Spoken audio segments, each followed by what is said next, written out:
guys, Joe here again. Welcome to the shop. I got another Doodads for you. Just some random clips I threw together over the last couple months. Got some mods to the rotary table controller. I put a saw blade on my weed whacker and turned it into what I call a gas-powered machete. We also had to fix the engine because the ethanol dissolved all the fuel lines over the winter. As far as the bandsaw goes, I finish up, I found a pulley and I broach it, and I also weld up a little box for the controller and mount that up. So that project's done now. So sit back and I hope you enjoy this show. Thanks for watching. I'm going to do a little upgrade to the rotary table controller box. In the past, what I've been doing is I run 24 volts DC into this thing right there.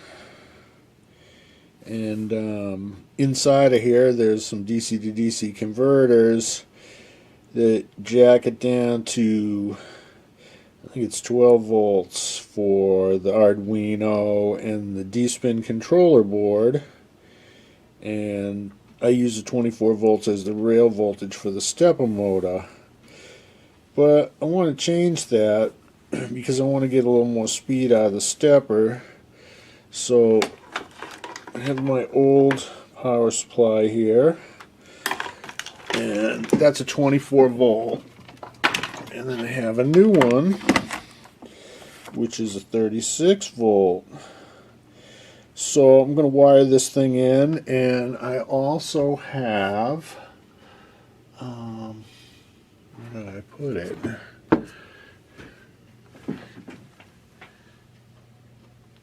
Yeah, here it is.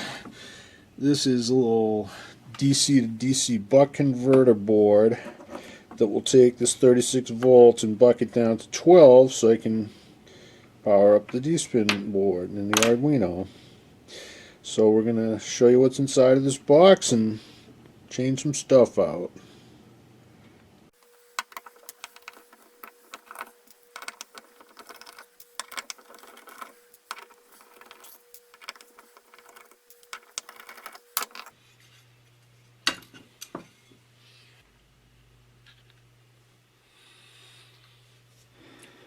So what we got inside of here is, this is the D-spin motor controller board. That's a DC to DC buck converter that converts 24 volts to 12. There's an Arduino Mega. There's a little interface board that I built. There's a display, LCD display. And this is the little whiz wheel switchboard. What we're going to do is we're going to replace this right here with this right here, and I've already preset it to 12 volts. So well, let's get doing.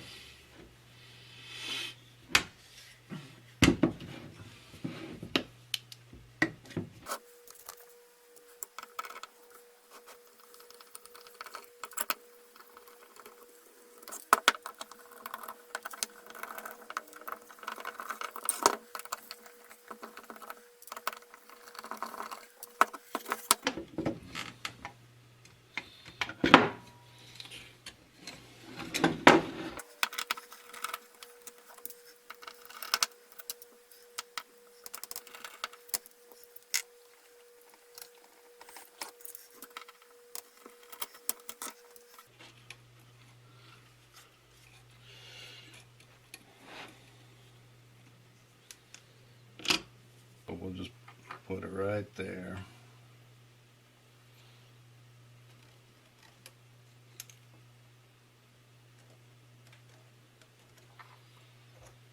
All right.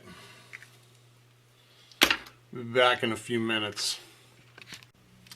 Alright, so we're back from the shop, and I drilled 2 holes here. Should fit.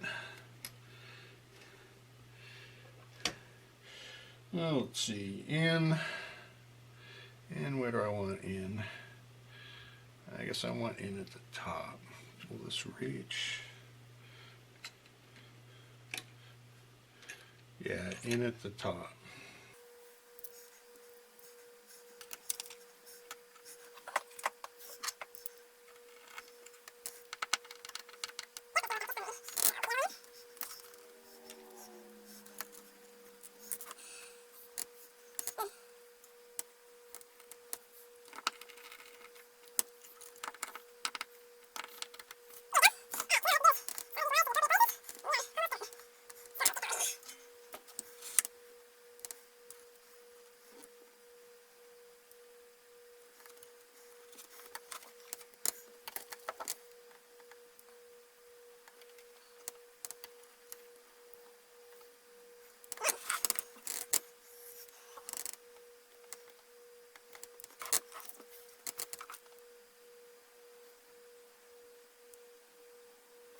Alright,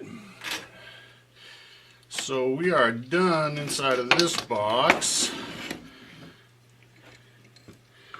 and oh, you can't see that, can you? So I'm going to put this back together. SPI in, SPI in, and we'll get the cable modified for the other power supply. Not bad.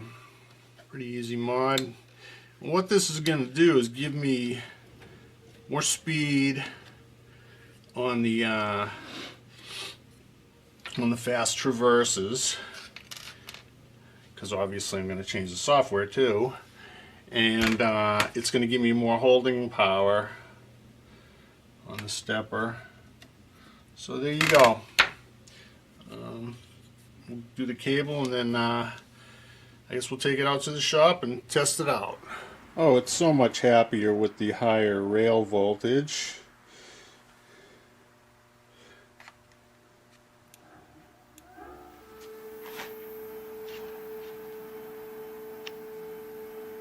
Oh, she sounds so nice.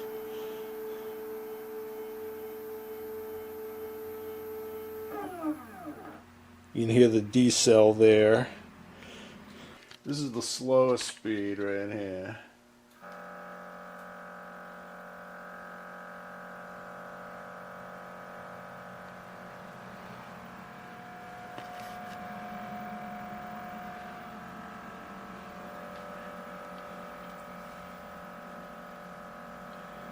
That's pretty slow.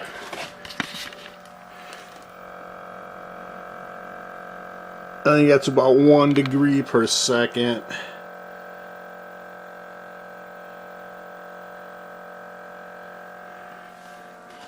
So let's see.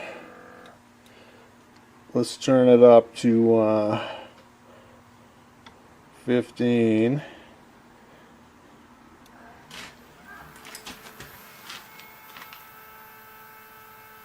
That's about 15 degrees per second.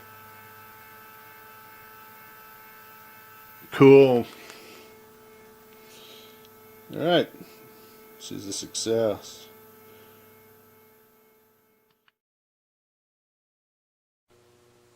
Okay, so here's the deal. I got this brush cutter thing here. And it's got this funky blade on it. And let me tell you, this thing won't cut crap. There's no edge on it. It's like, I guess it's designed to just bludgeon the brush down or something. But we're gonna stick that on it. That's it's a carbide tip circular saw blade. So yeah, we're gonna do that, and hopefully this thing will cut more than grass.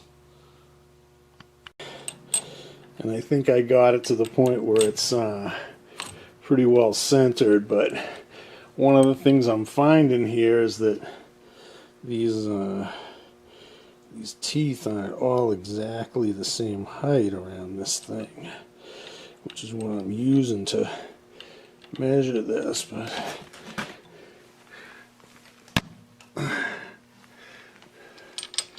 so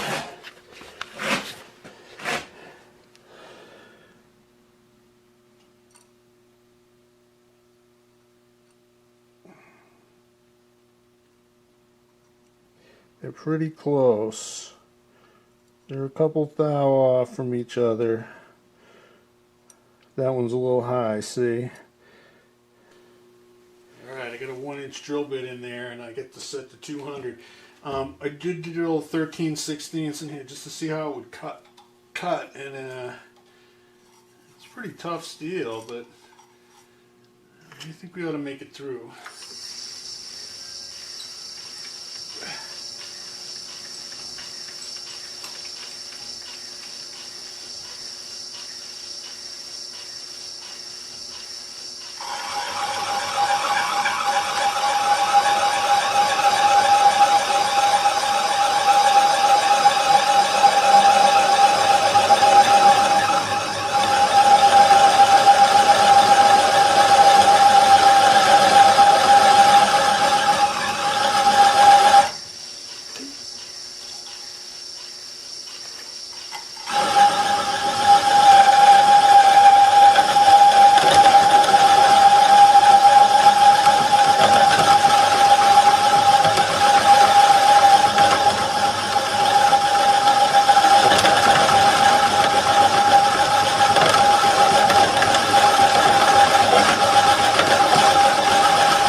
Man, that stuff is tough.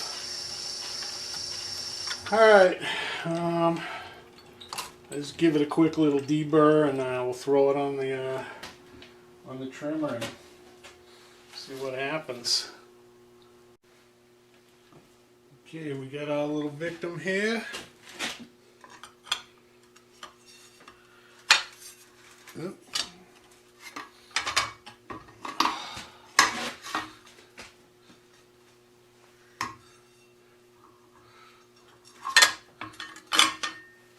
Having all the cockpit problems.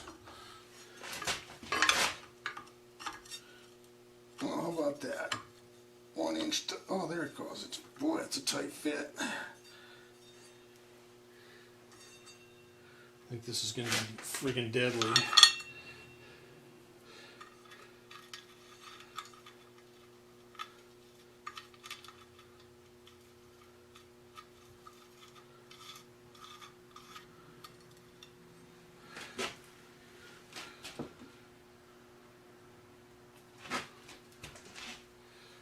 And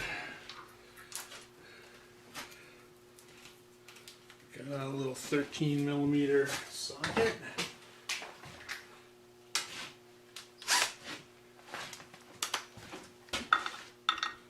No, I'm not going to hold on to that thing.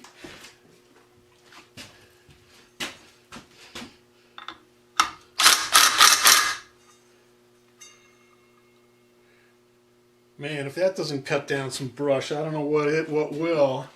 This thing is razor sharp. It's got carbide teeth on it. Like I say, it came off a circular saw. I got this thing at a garage sale because the guy had bought it, and I don't know if you know the way these things work, is there's like a knockout in there. So you can, it has the small shaft size hole, and then you can knock it out, and I don't know what it is, like 7/8 or something like that. And he drilled it, and he drilled it off center, so it was no good. You couldn't put it in the saw. So that's why I had to set it up. I couldn't use the center hole as the index for the thing. I had to set it up in the mill and measure from the teeth. So it was kind of tough, but yeah, it's not running out any that I can see anyways. So throw this thing on the weed whacker. It's raining out now, so I'm not going to do it. But I will throw this thing on the weed whacker when it gets to be good weather again, and see what happens to this thing.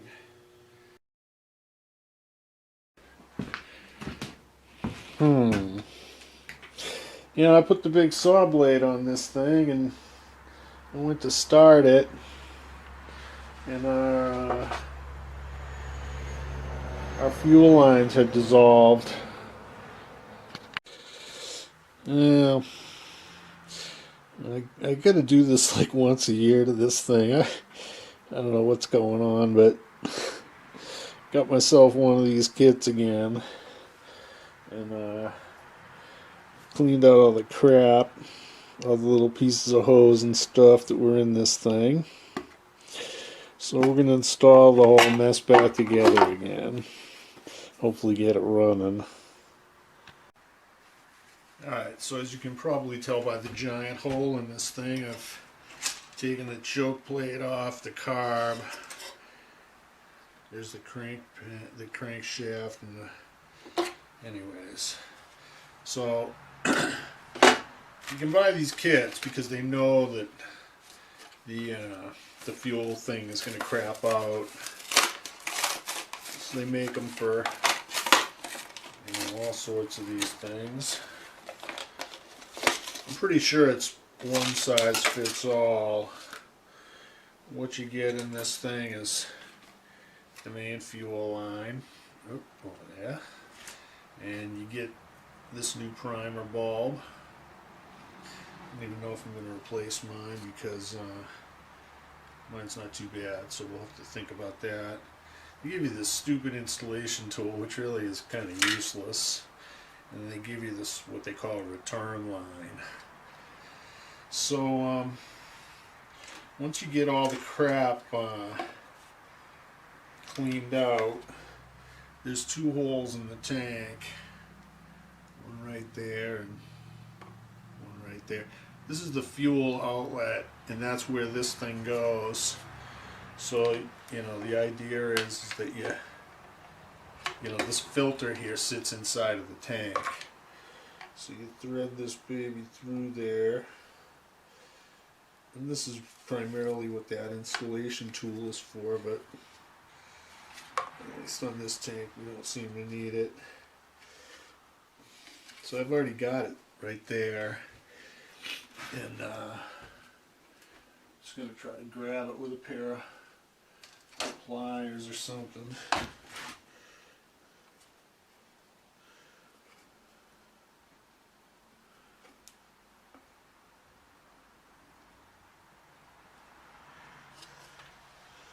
Now, I really should be doing this on a warmer day because this tubing gets really kind of stiff when it's cold. Okay, so I got it started through the hole here. What I got is my vice grips hooked on the end of this thing. It's a really tight fit. You gotta pull it. Because basically what this is doing is sealing this hole up against gas leaking out of here.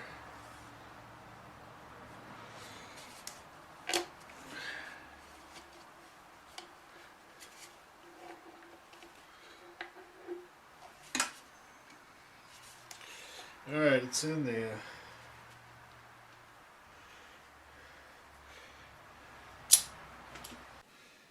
Alright, so I got this tank all hosed up, ready to go. Got the little ring on there, got the return line in, so this can go back in now. And I had a look at this primer bulb, and I don't think I'm going to mess with it. It looks fine to me, so I'm just going to leave it alone. So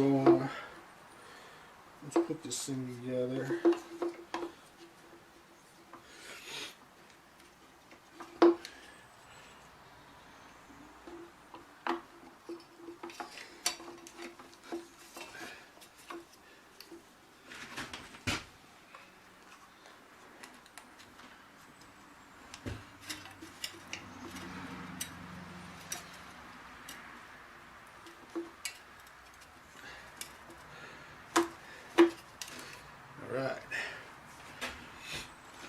So this one's going to go to the bottom here, and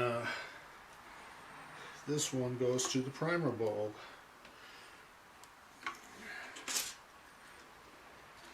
So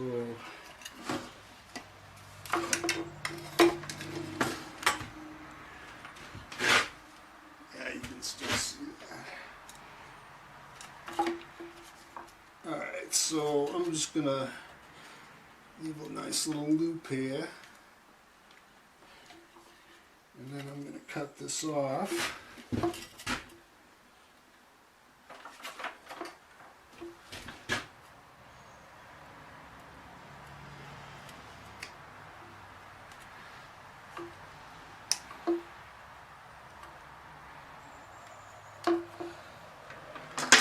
Alright, we'll just put this onto the fuel inlet. Everything's real stiff today. It's cold in here, it's like 30.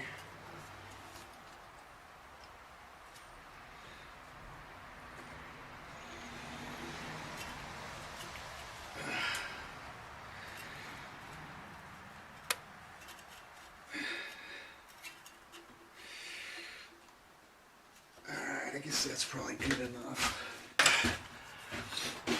Alright, so we'll just reassemble.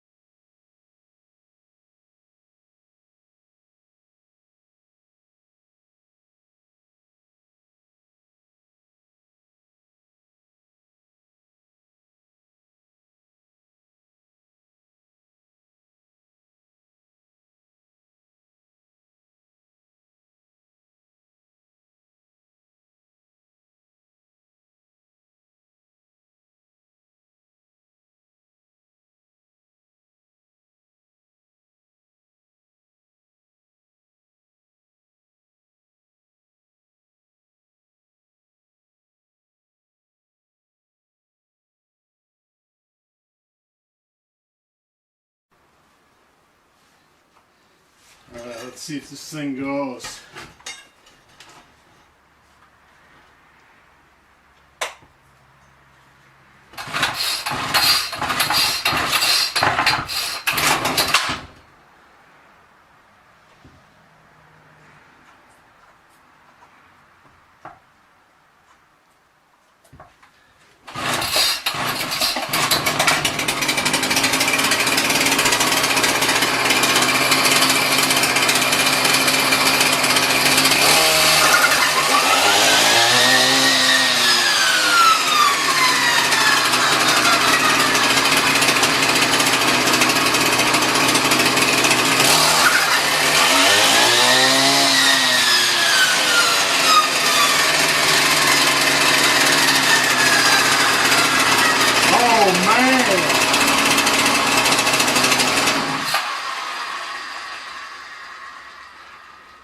If this don't cut the brush, nothing will.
Alright, so we're going to broach this pulley with a 3/16 keyway. It's got a 5/8 bore, and I don't know if you can see the way I lined this up.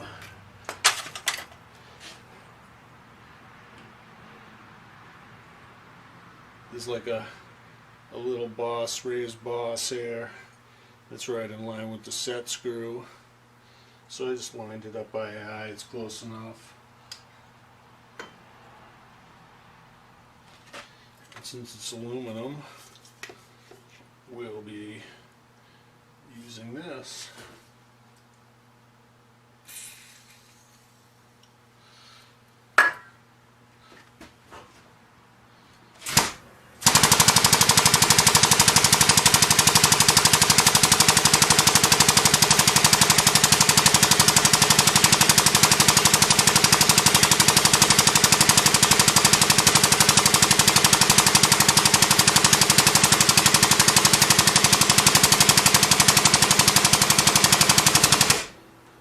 I always like to stop and let off a little bit just to make sure everything's lined up right.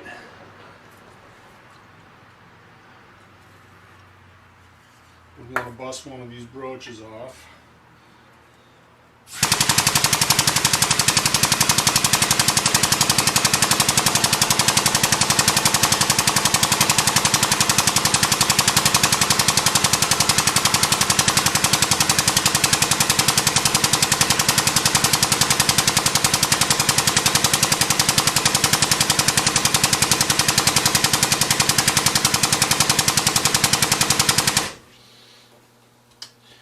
Want to make sure we're not going to bottom out here.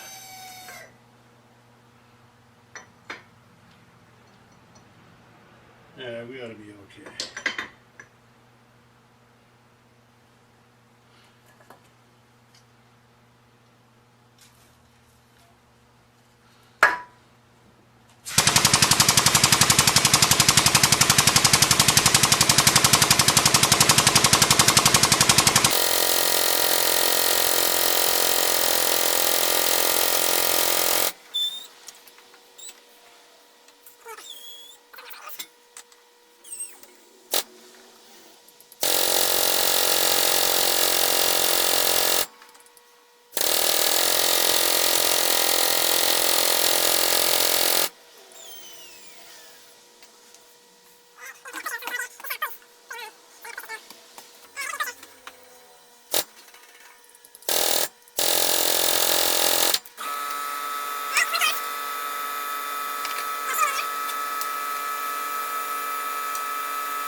Okay, so I'm going to make this box now to cover up this controller. I measured out some aluminum sheet metal, hold it up there so you can see it, and I got it clamped around a piece of 2x3 steel, which just happens to be the right size for this thing. So we're going to TIG weld it, and then we'll put a front on it and a back, but this is what's up with that. Okay, so Joe's going to talk about welding now, and the disclaimer is that Joe really doesn't know a whole lot about welding other than what he taught himself. So you know, if you want to know how to weld, go see Jody at weldingtipsandtricks.com, because he makes much better videos than me. But what I did is have this brush here. It's stainless, and I only use it on aluminum. You can see that it's pretty new because I hardly ever do aluminum.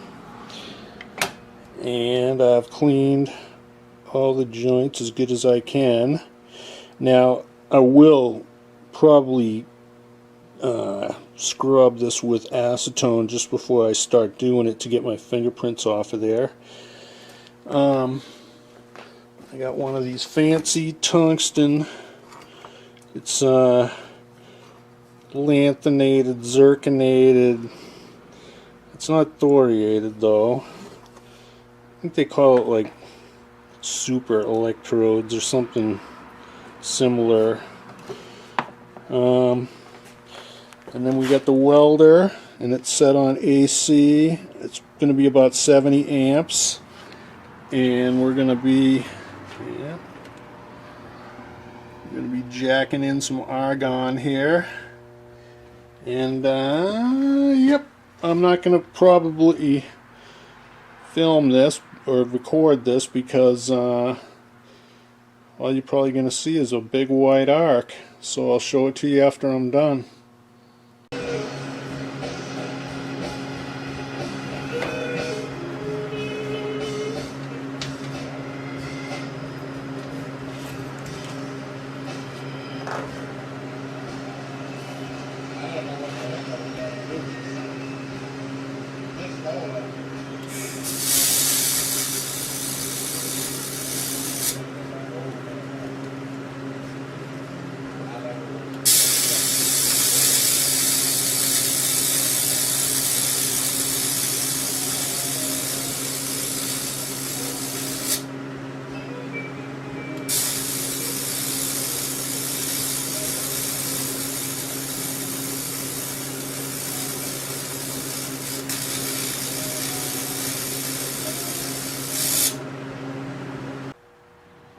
Alright, so we got this bad boy done.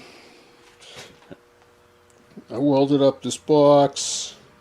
Didn't come out too bad. I don't weld aluminum a lot, so, but it does work.